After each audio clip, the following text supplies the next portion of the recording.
Hi friends, ఎలా ఉన్నారు? అందరికీ good morning. Welcome to Shankar Jasti blogs. అయితే ఇదైతే మన లాగ్ వచ్చేసి పండగకు ముందు రోజు అనమాట. అయితే ఎప్పుడైనా ఒక 2 రోజుల ముందే బుక్కులు చేసేదాన్ని, కానీ టైం లేక చేయలేదు. రేపు పండుగ ఈరోజు పొద్దున్నే లేచి పెట్టుకున్నా 5 o'clockకి. ఎందుకంటే ఇక మళ్ళీ మన 9-10 అయిందంటే ఇట్లా వర్క్ స్టార్ట్ అవుతుంది కదా, అది రాకముందే చేసేసేయాలని ఇవాళ మొక్కులు అయితే చేసేస్తున్నాం. చూడండి మా మొక్కులు. ఇట్లా నేనైతే ఒక పేపర్ మీద వేసుకొని ఇట్లా వేస్తా. ఎందుకు అంటే కడాయిలోనే డైరెక్ట్ తిప్పినాం అనుకో, దాని వేడి అనేది అయితే బాగా చేతులకు తగులుతుంది. అందుకే ఈ రకంగా అయితే చేస్తాను నేను. నేను రెసిపీ షేర్ చేసేదాన్ని కదా, చాలాసార్లు ముక్కుల వీడియో 2-3 సార్లు అయితే షేర్ చేసిన, అందుకే చేయలేదు. అందుకే ఇప్పుడైతే బ్లాగ్ లో పెట్టేస్తున్నాను. ఇక అదంతా అయితే క్లీన్ చేయాలి. ఇక పిల్లలకైతే ఆకలి అవుతుంది. ఇక అందుకే టిఫిన్ అయితే ఏం లేదు, డైరెక్ట్ రైసే.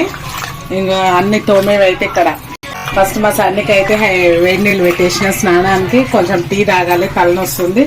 ఒక దాని మీద అయితే టీ పెట్టేసిన. ఇంకా మనకి ఇట్లా పని ఉన్నప్పుడు అయ్యే కూర ఏంటి తొందరగా అంటే పప్పు కదా. ఇంకా వేడి నీళ్ళు కాగానే అన్నం పప్పు చేసేసి అదంతా అయితే క్లీన్ చేసుకోవాలి. అట్లనే ఇక కొన్ని అప్పాలు కూడా చేసేసుకున్నా. సో ఫ్రెండ్స్, ఇంకా నా పిండి వంటలు అయితే అయిపోయినాయి. ఇంకా అన్ని తీసేసిన, ఇంకా క్లీన్ చేసేది ఉంది. ఇక మా సార్ ఉన్నాడు, మామిడాకులు అయితే గుచ్చిపిస్తున్నా. ఈయన ఉన్నందుకు ఈ రోజు అయితే నాకు ఆ డ్యూటీ తప్పింది. లోపల డోర్కి అయితే గుచ్చేసిండు. ఇక్కడనేమో అన్ని క్లీన్ చేసుకున్నా, మురుకుల పాము అన్ని ఇవన్నీ అయ్యే వరకు ఫ్యాన్ కింద మంచిగా ఎండిపోతాయి కదా, పైన పెట్టేస్తా. ఇదిగోండి స్టవ్ కూడా అక్కడ పెట్టేసిన. ఇక్కడ అయితే అన్నం పప్పు అయితే పెట్టేసిన అన్నా కదా, రైస్ అయితే అవుతుంది. ఇంకా పప్పు కూడా అయిపోయింది. సింపుల్ గా మనకు తొందరగా అయ్యే పప్పు ఏంటంటే టమాటా పప్పు. ఇంకా అదే మనం మురుకులు చేసిన బాండీ ఉండే కదా, అదే పెట్టేసి పోపు పెట్టేసి. ఇంకా నా పనులు అయితే ఇలా ఉంటాయి. అయితే పండుగ ముందు రోజు నేను ఎలా వర్క్ చేస్తా అనేది అయితే మీతో షేర్ చేస్తున్నా. ఇవన్నీ నా పండుగ ముందు రోజు ఇలా ప్రాసెస్ చేసి పెట్టుకుంటే రేపు పొద్దున్నకి మనకి ఏదానికైనా హడావిడి ఉండదు. కాబట్టి నేను ఎలా చేస్తాను అనేది మీతో షేర్ చేస్తున్నా. తర్వాత మీకు కూడా యూస్ఫుల్ అవుతుంది అనేసి. ఇంకా పప్పు అయితే అయిపోయింది.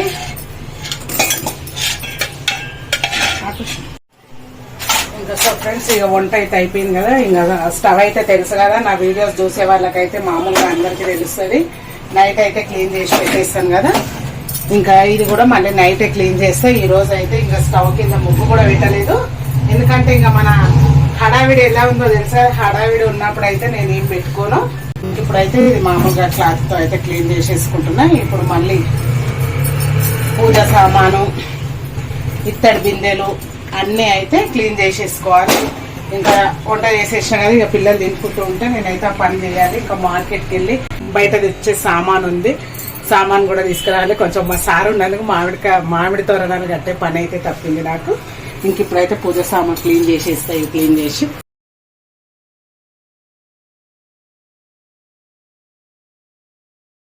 ఆల్రెడీ ఇల్లు కడిగేసిన కదా, అయినా మనం ఎప్పుడైనా సరే పెంక పెట్టుకున్న తర్వాత అయితే మళ్ళీ ఇల్లు కడగొద్దు, మంచిగా అయితే క్లీన్ చేసుకోవాలి. సర్ఫ్ నీట్ వేసుకొని నీట్ గా తుడిచేసుకున్నాం.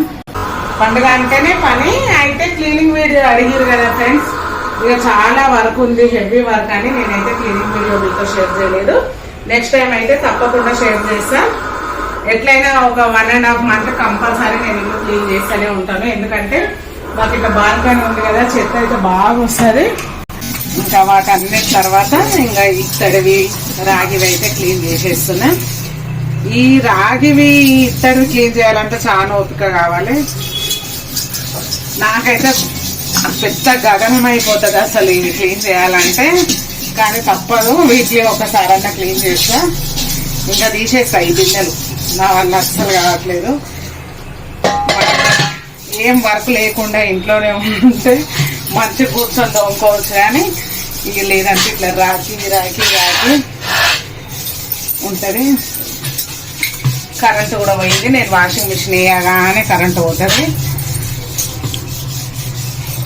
ఎంత పని మనం వారం రోజుల ముందు నుంచి ఎంత క్లీనింగ్ వర్క్ చేసుకున్నా సరే మనకు పండుగ రేపనంగా మళ్ళీ ఉండే పనులు ఖచ్చితంగా ఉంటాయి. చూడండి, నేనైతే ఈరోజు ఉదయం నుంచి చేస్తున్నా, ఆఫ్టర్నూన్ అయింది, ఇంకా నా పని అయిపోలేదు. ఇంకా బయటకి వెళ్ళి తెచ్చుకోవాల్సినవి అయితే ఉన్నాయి, ఇంకా వెళ్ళలే. పూజ సామాన్ కూడా అంతా అయితే క్లీన్ అయిపోయింది.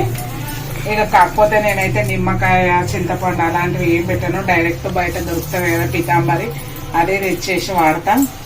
ఇంకా ఇంట్లో నిమ్మకాయలు అవి తయారు చేసుకోవచ్చు, కానీ ఇక మనకు అంత టైం ఉండదు. డైరెక్ట్ తెచ్చి క్లీన్ చేసేసుకోవడమే. చూడండి ఎలా పెట్టుకున్నా అన్నీ ఇప్పుడు తుడిచేసుకొని ఒక పొడి బట్ట తీసుకొని తుడిచేసుకొని పెట్టేసుకుంటా. ఇంక ఇప్పుడు తుడిచేసుకున్నా సరే మళ్ళీ అయితే రేపు మళ్ళీ పూజ చేసుకునేటప్పుడు ఇప్పుడు పొడి బట్టతో తుడుచుకున్నాం అనేసి అట్లనే ఊరుకోవద్దు. ఇప్పుడు ఎంత ఫ్రెష్ అయ్యి మనం క్లీన్ చేసినా సరే రేపు మళ్ళీ పూజ చేసుకునేటప్పుడు ఇటు వాటర్తో అయినా సరే కడిగేసుకొని చేసుకోవాలి. అమ్మ ఇంక ఇప్పటికైంది నా క్లీనింగ్ అయితే. ఇంకా సింక్ అంతా క్లీన్ అయిపోయింది. కరెంటే ఇంకా రాలేదు, వాషింగ్ మిషన్ సగంలోనే అయిపోయింది. ఇంకా ఇవి తుడుచుకునేటివి కూడా మనం వాడేటి దాంతో తుడుచవద్దు. దేవుడి దగ్గరికి సపరేట్ క్లాత్ పెట్టుకుంటాం కదా, ఆ క్లాత్లతో తుడిచేసుకోవాలి. ఇన్ని క్లీన్ చేసినా ఇంకా దేవుడి విగ్రహాలు కూడా ఉన్నాయి, కాకపోతే ఇక పొద్దున్నే పూజ చేసేసినాం కదా అందుకే తీయలేదు. ఇంకా అవైతే ఇక అవి పూజ చేసుకునేటప్పుడు క్లీన్ చేసేసుకో. ఫ్రెండ్స్, ఇక మేమైతే తొట్టెలను తీసుకురావడానికి వచ్చినాం. మా దగ్గర అయితే ఈ పండుగకి మామూలుగా కట్టారు తొట్టెలలో. చూడండి ఎన్ని తొట్టెలు తయారై ఉన్నాయో. ఆల్రెడీ ఎన్నో తొట్టెలు బయటకు వెళ్ళిపోయినాయి కూడా, ఇంకా ఇన్ని ఉన్నాయి. ఇది మంచిది అండి, మెల్లగా మా ఎన్ని గణం ఉన్నాయి చూడండి. ఇదైతే పెద్ద తొట్టెల, ఇంకా పెద్ద తొట్టెలు కడతారు అసలు. ఇంకా మొత్తానికి అయితే తొట్టెలు అయితే తెచ్చేసుకొని ఇంకా లోపల పెట్టేసుకున్నా. ఫస్ట్ చిన్న తొట్టెలతో కట్టడం స్టార్ట్ చేసినాను. ఇంక ఇప్పుడు లాస్ట్లో చిన్న సైజ్ ఇది అంటే ఇవి 2 తీసుకొని వచ్చిన. ఇక్కడైతే పెట్టేసుకున్నా. దమ్ము వస్తుంది, పట్టుకొని వచ్చే వరకు ఇట్లుంటుంది పండుగ పని.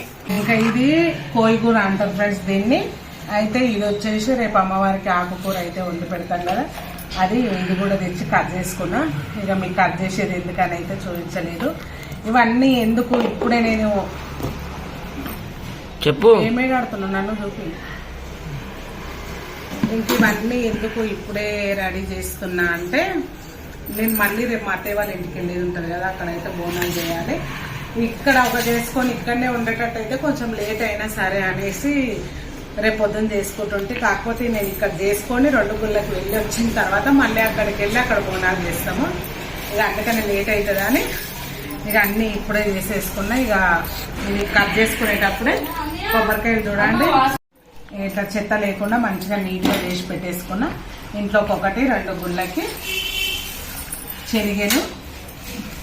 ఇంకా నా దగ్గర అయితే మామూలు చిన్న ధూప్ స్టిక్ ఉంది, ఈ పెద్దవైతే చేసుకున్నా. అంటే మనకు సాంబ్రాణి పొగ వేయని వాళ్ళు ఇవి పెట్టుకోవచ్చు. ఇవి అయితే తెచ్చుకున్నా అట్లే. ఇంక ఇది వచ్చేసి ఇక వేపాకు. ఇక పొద్దున్నే అయితే డోర్లకు కట్టేసుకున్నా కదా, అట్లనే ఇవన్నీ ఇట్లా తెంపి పెట్టేసుకున్నా. ఇక అంటే కొన్నే తీసుకున్నా నేను, ఎందుకంటే ఖాళీ సాకచొంబ అంటాం కదా దాంట్లోకే పెట్టుకుంటాను. ఇంక ఇవి కూడా అన్నీ ఇప్పుడే మంచిగా తెంపేసుకొని ఒక కవర్లో పెట్టి అయితే ఫ్రిడ్జ్లో పెట్టేసుకుంటే సరిపోతుంది. అయితే దీంట్లోకి ఇంకా 2 పూల తొట్టెలు కూడా ఉంటాయి. అంటే అవేమో పూలతో కట్టినాయి, అవి కూడా కంపల్సరీ కట్టాలి. అవి ఒక్కటి నేను తెచ్చుకోలేదు. ఎందుకు అంటే ఇక మా దగ్గర వేలలో తీసుకుపోతారు, వందలలో కాదు. ఇప్పుడే తెచ్చి పెట్టుకున్నాను అనుకో, ఇక వాళ్ళు తయారు చేసే పెడతారు. మళ్ళీ ఫ్రెష్గా ఉండే రేపు పొద్దున వరకు నైట్ ఇక మా సార్ని వచ్చేటప్పుడు తీసుకురమ్మని చెప్తే ఇక అప్పుడు అవి తేగానే ఫ్రిడ్జ్లో పెట్టేసుకుంటే అయిపోతుంది. ఇక ఒక్కటి పెండింగ్ ఉన్నాయి. ఇంకా మిగతా కావాల్సినవి అన్నీ తెచ్చుకున్న పువ్వులు, పూల తొట్టెల అవి ఒక్కటే ఉన్నాయి. ఇదండి పండుగ ముందు రోజు నా పని ఎలా ఉంటుందని అయితే వీడియో షేర్ చేస్తున్నా. మరి నచ్చితే అయితే లైక్ చేసి షేర్ చేసి మన ఛానల్ని కొత్తగా చూసే వాళ్ళు ఎవరైనా ఉంటే సబ్స్క్రైబ్ చేసుకోండి ఫ్రెండ్స్. ఇప్పటి నుంచి రోజు తీయాలనే ట్రై చేస్తా వీడియోస్. మీరు కూడా కొంచెం చూసి మంచిగా ఎంకరేజ్ చేస్తే మళ్ళీ కంటిన్యూ చేస్తే వీడియోలు. ఓకే మరి బాయ్. అందరికీ బోనాల పండుగ శుభాకాంక్షలు.